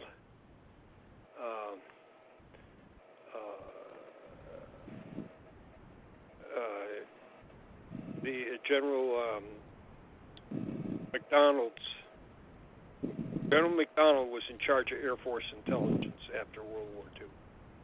General McDonald's report to the Chief of Staff of the Air Force, and that's the only place that was the main place it went. It went from McDonald to Spatz. And since LeMay was, at the time, we hadn't taken over SAC, but he was the Chief of Research and Development. He had a copy of this report in his files. It's on Project 47. You can find it if you look in the 1946 section.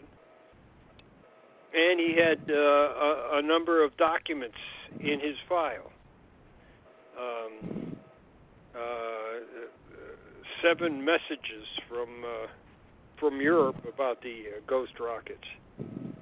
Now that's the biggest file I found on ghost rockets. What did I find before? 1 or 2 documents at a time. That was it. You just had to keep turning pages over. So I looked at naval intelligence, turn over maybe 25 pages, and there's a ghost rocket document. And not only is it ghost rocket document, it was top secret at the time, and it went to the precursor, the CIA. The Central Intelligence Group was the precursor to the CIA. It went to them. So that's amazing. Keep turning pages. Maybe I'm at 100 pages. There's another document about ghost rockets. That's how I was finding. Turning over 1 page at a time. There was nothing in the file that indicated. It just said Naval Intelligence Files. I found very little UFO material in the small amount of Naval Intelligence files that are at the National Archives. Somebody needs to go to the Washington Navy Yard, where they have much bigger collection of naval documents. I don't think anybody in ufology has been there yet. Well, we've got a museum down here in Pensacola, but I don't know where we keep the files. I guess I'll start in 2020 and it would be interesting. Like They might have files there. I mean, some of these things have just been found by a lark. The Central Intelligence Group, since they were getting all these ghost rocket files, they wrote up a report for President Truman and sent it to him. In fact, they wrote up 2 reports and sent it to him. Now, where are these things? They're not at the National Archives. I went through the Naval Intelligence documents. I went through the CIG documents that I could get my hands on.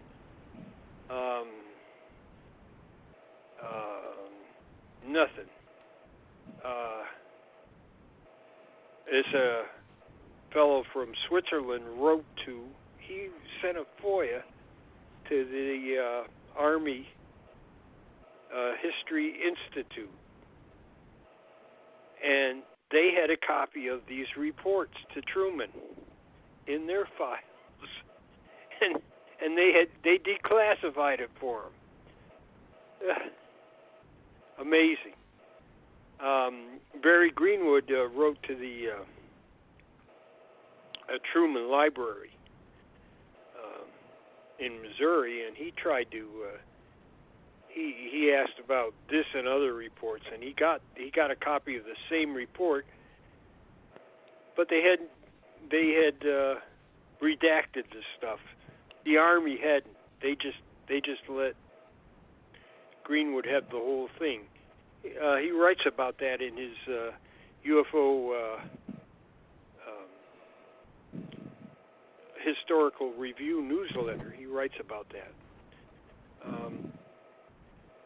So the people at the Truman Library still thought there was stuff that had to be kept from the public, while the Army had decided that everything was fine for the public to see. And that's what I mean by different places and finding different things at different times. It wasn't the National Archives. It wasn't the CIA documents. The Army had a copy, and the Truman Library had a copy. Kind of amazing. So you find things where you don't expect it. We had the Project Blue Book files. There's a lot of material about the Korean War in there, UFO sightings, some Korean War veterans asked the Marine Corps if they have some aerial combat material in their files at Quantico, Virginia, and sure enough, here comes the first Marine Air Wing weekly summary of combat in Korea from 51 to 53. And the Marines kept track of UFO sightings. It wasn't unknown aircraft. No, they separated unknown aircraft from UFOs. They had so not every week, but whenever they encountered anything that was a UFO, they kept it separate. They had put it under a UFO heading, and we had never, nobody had ever expected that there was anything like that. It was just a surprise. And Barry Greenwood found it online. Here's this stuff online. Apparently, nobody in the UFO community had found it before Greenwood. It was just amazing. And actually, UFO people didn't find it. It was Korean War veterans that found it. It's just where these things are going to pop up, you just never know. So I have a report from northern Japan for 1953 that in my 1953 site. It's April 14th, 1953. If you want to go look at it, using the Project Blue Book files and what the Marines had in their files and putting the information together, we got a clearer picture of this very important UFO sighting. I've been talking to a Navy flyer on this, and that's kind of his expertise, this kind of aircraft that were involved in it. And he says, this is amazing. At first he thought they were MiGs. They were communist planes, but he's saying, they don't have that much range, and they can't stay in the area a lot of the time. So they're almost at the. This would be outside their range, and they hung around for a long time. So they didn't have enough fuel to do this. So what are these things? And apparently the Navy sent this to the Air Force as a UFO report. And, of course, the Marines also recorded it in their log of things as a UFO report. They recorded different information, and putting it together, we have a clear picture. Brad Sparks wrote this up and revised it for me. It's in the 1953 section of filling in the gaps for 1953. And Brad had already written this up for the UFO Encyclopedia, but this adds more information to it. We never know when we're going to get more information. That's surprising. Sometimes you go for a long time, dry spells, but if you keep knocking over the rocks and seeing what's underneath them, every once in a while you'll be surprised and find something. That's the way. That's my philosophy of UFOs.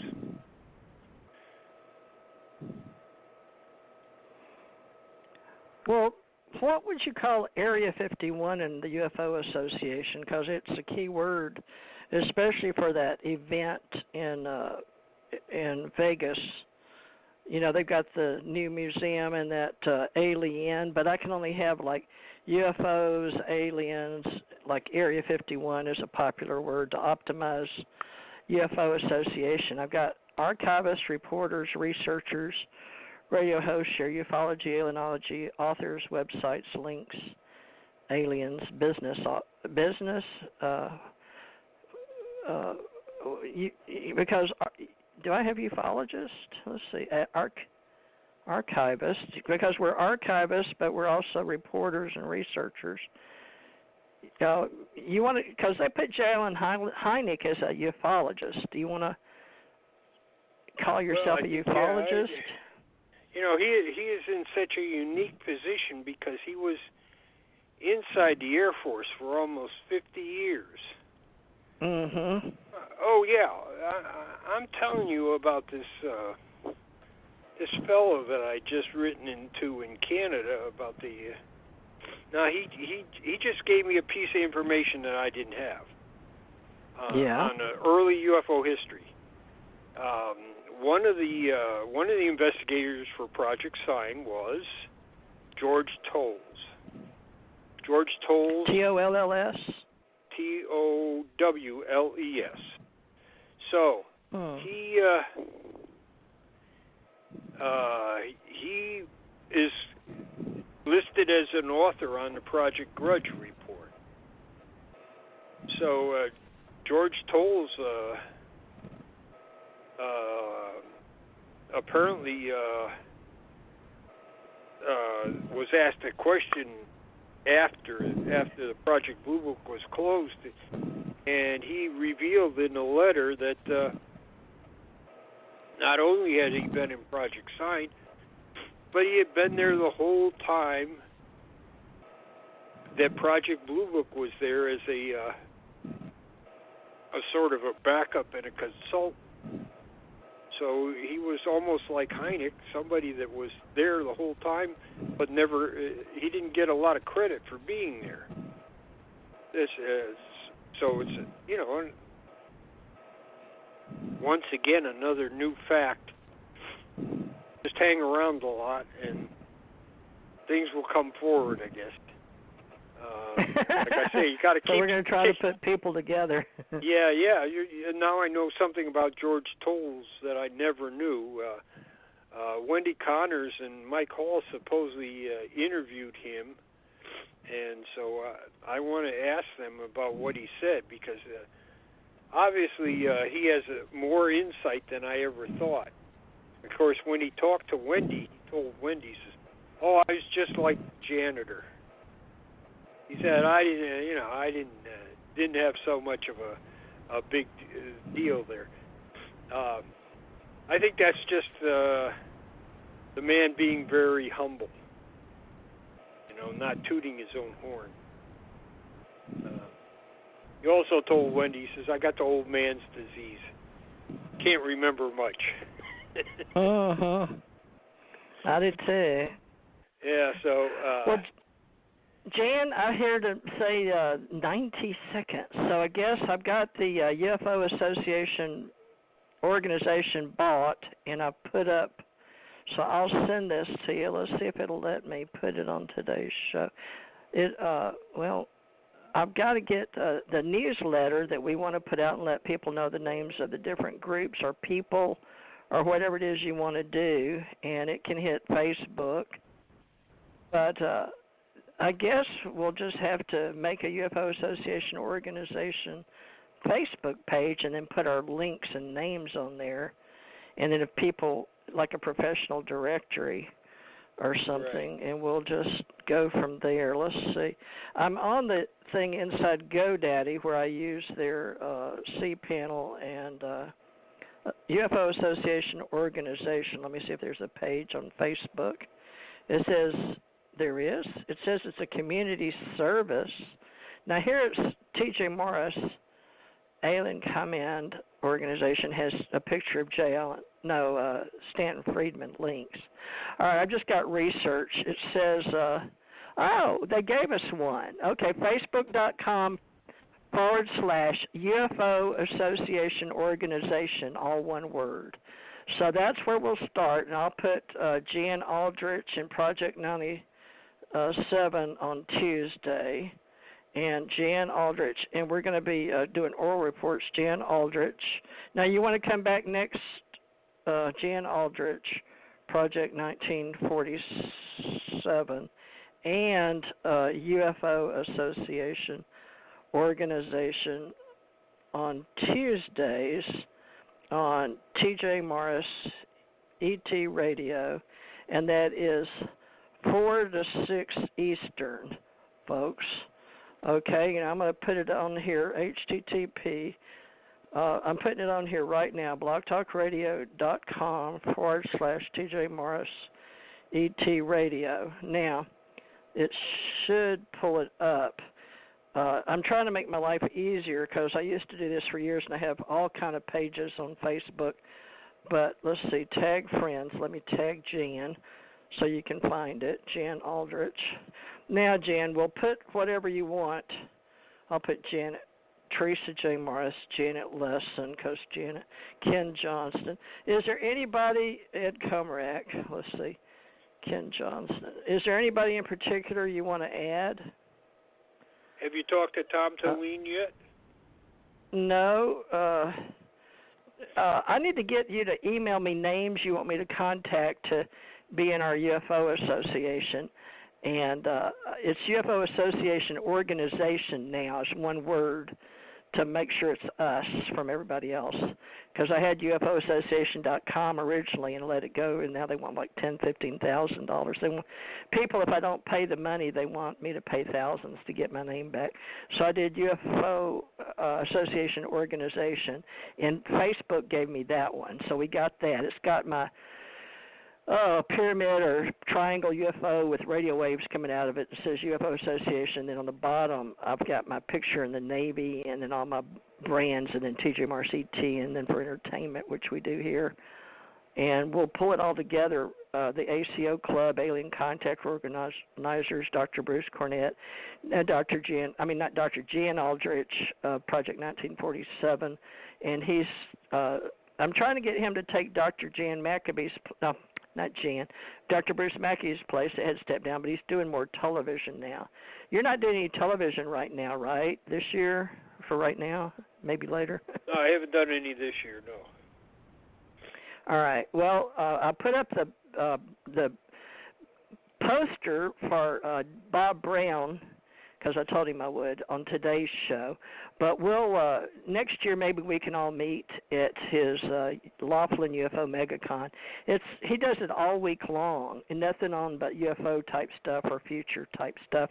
I haven't been to one, so I don't know. But I know he's come back. But he used to do Laughlin, then he did International UFO Congress, and then he stepped down when his wife died, I think, and then for some reason, and then don't quote me, folks, but I've got ACO, I've got the ACO Club and the Press Club for reporters, for artists, authors, independent journalists, and I'm with I'm a senior, retired from professional journalism, but SPJ, which is the Society of Professional Journalists, but I'm going to be a ufologist since Jalen Hynek asked me to, but I didn't have the time to do it right. But I'm going to step up to the plate for 2020 with Jan.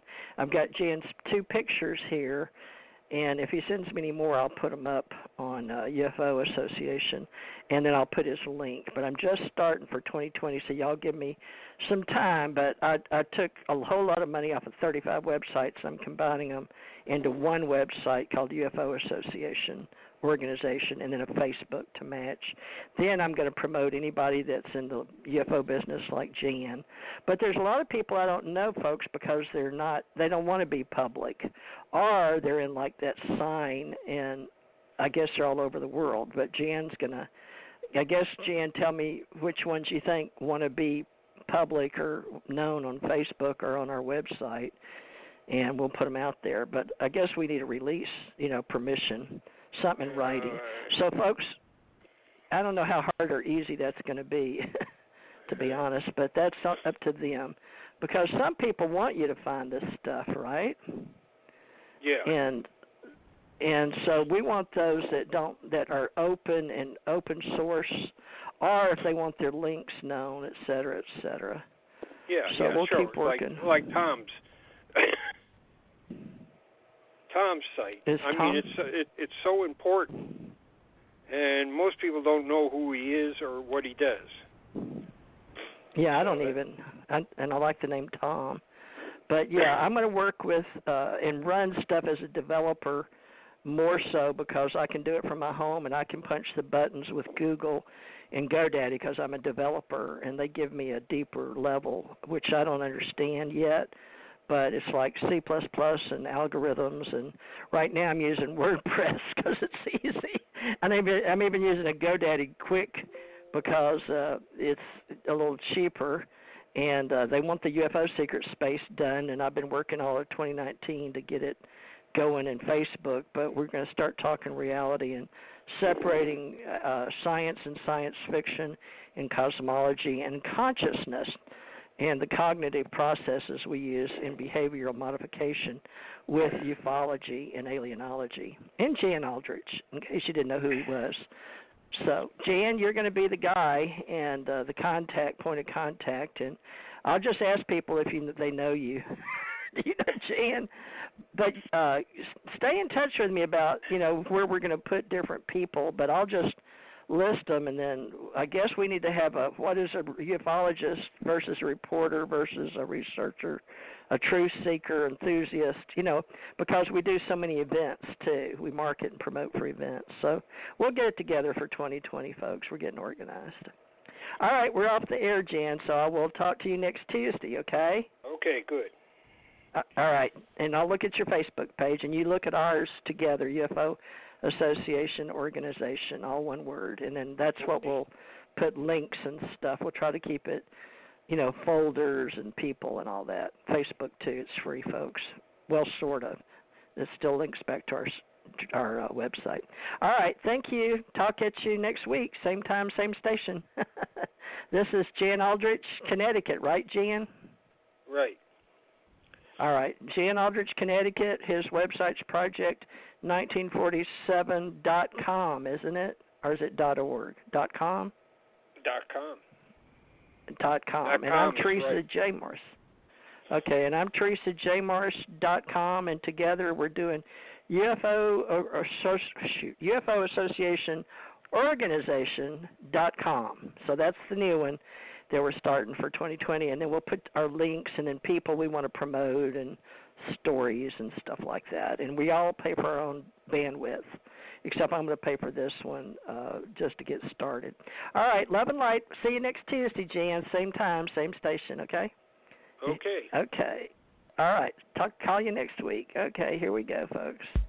Good night.